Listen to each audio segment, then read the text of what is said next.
Hello everyone, my name is Crimson, and welcome to a video I didn't think I would release anytime soon. Scythe 2, Map 7, I believe. And, yep, Map 7. And I haven't played this mod in a little while. I will try and get back to it at some point, because I really do love this mod. It's one of my favorite map packs, honestly. But mostly I'm here because this might be the last YouTube video I do for quite a little while. I do have other projects that I'm working on at the moment and trying really hard to get into them, but it is not easy.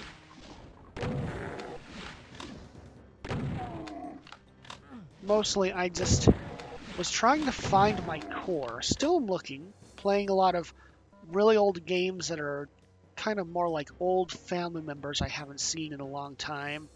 Jack 2, Grand Theft Auto San Andreas, Conker's Bad Fur Day, stuff like that. Stuff I grew up with, playing over and over and over again. Stuff that actually formed a lot of who I am and why I am.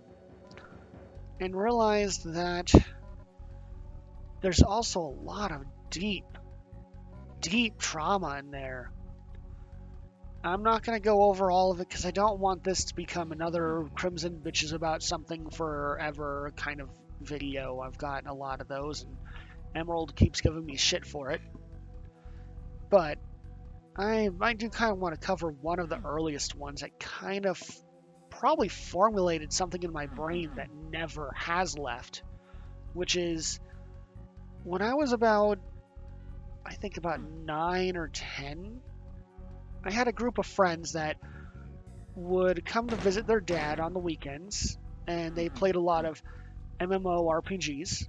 City of Heroes, Dark Ages of Camelot, I think was another one. And they invited me over to play with them a lot. And they were kind of weird, but, you know, so was I. I would call myself the storyteller. I came up with all kinds of bullshit.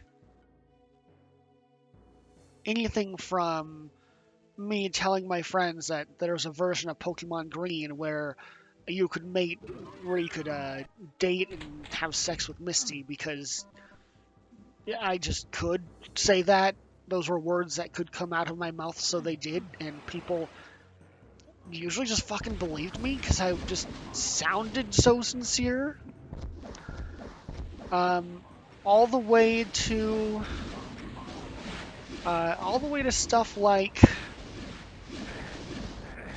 telling people my dad was a hobo living in the woods, which wasn't 100% wrong, but he wasn't living there. He just occasionally would crash out there with a bottle of booze because he didn't have a home. He was, in fact, a homeless person, but by the end of his life, he did pick his stuff up and get a house, or at least an apartment, and get his stuff together. It was nice to find out what he had done before he passed away. The last time I saw him was when I was 13, and kind of wish I could have had a chance to see him again. But that's another story for another time.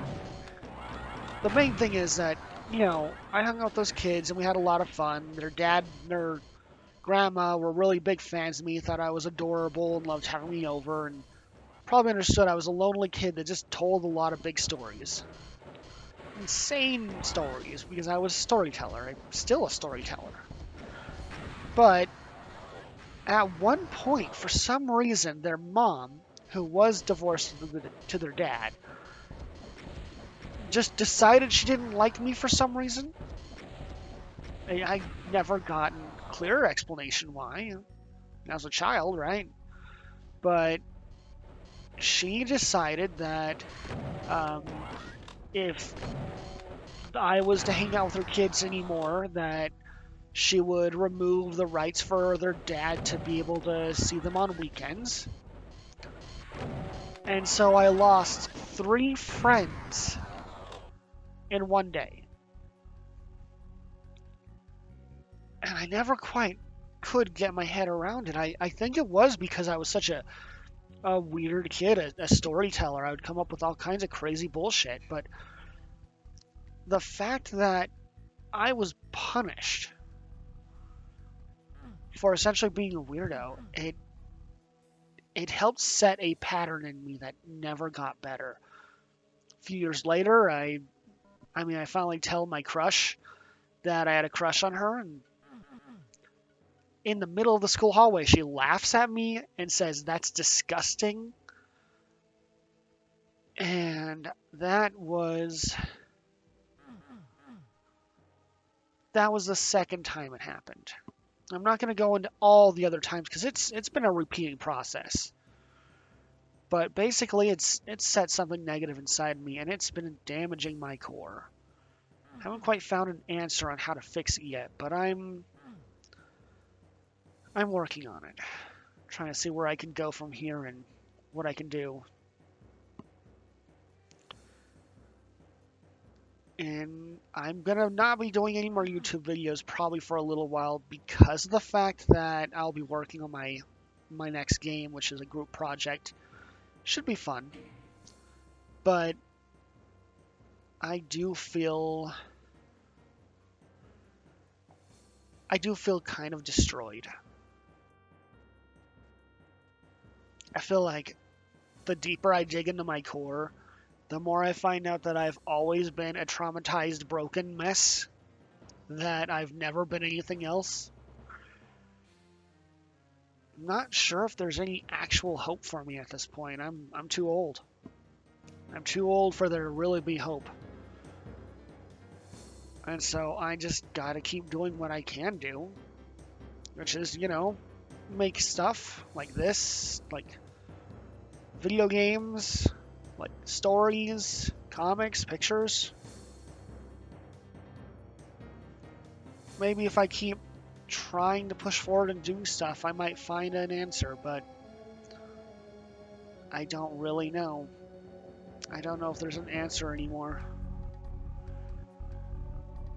This wasn't supposed to be a Crimson Bitches about something for 8 minutes kind of video, but kind of became that. So I'm going to keep self-destructing and hoping that it doesn't become too bad because although I don't have a lot left to lose anymore, I don't want to lose what little I have. Other than that, I will see you guys later, probably in a few weeks, maybe a month. Adios.